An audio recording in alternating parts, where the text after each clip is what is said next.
Ate, Bakit? totoo ba na lahat ng magaganda palaging problemado? Bakit ako tinatanong mo? Ang dami-dami ko na nga problema oh. Dadagdag ka pa?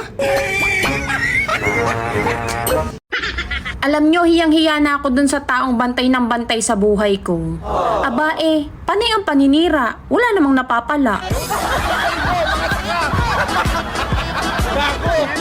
Akala nila, mapera ako. Akala ko nga din.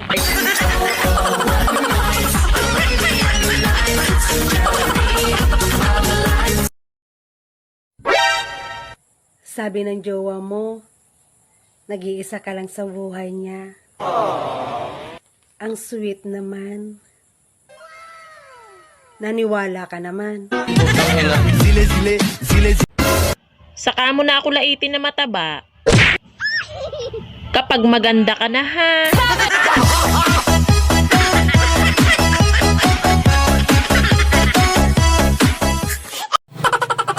Babe, tingnan mo yung bag na nabili ko. Ang ganda, di ba? Ano ba yan? Ang pangit mo talaga pumili. Oo. Kaya nga ikaw pinili ko, di ba? Grabe. Ang hirap magtampo, no? Nang wala namang sumusuyo.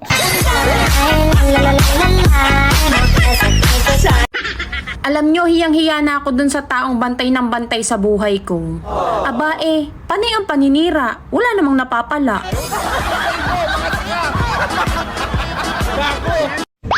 Kung iniisip mo na ayaw ko sa plastic na katulad mo, hay, sa wakas, nasa tamang pag-iisip ka.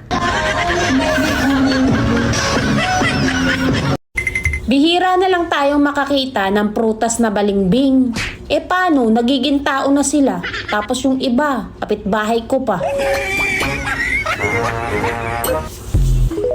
Guys, share ko lang nangyari kanina sa palengke. Habang naglalakad ako, may nakita kong plastic. Itatapon ko sana sa basurahan. Kaso, naglakad friend. Nag-hi pa. English ng English, wrong grammar naman. So what is your care? Business your own.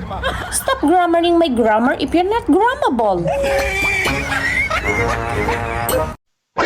Sa panahon ngayon, wala ka naman makikita na natural ang ganda. Nas na lang ako. Ang dami mong sinisira ang tao tapos kapag tinawag kang chismosa, magagalit ka. Ano gusto mong itawag sa'yo? Talented person? Hoy, ang immature mo naman kasi panay ang post mo ng mga patama. Mas immatured ka kasi salo ka ng salo, wala naman ang pangalan mo. Thank you all for watching this here video.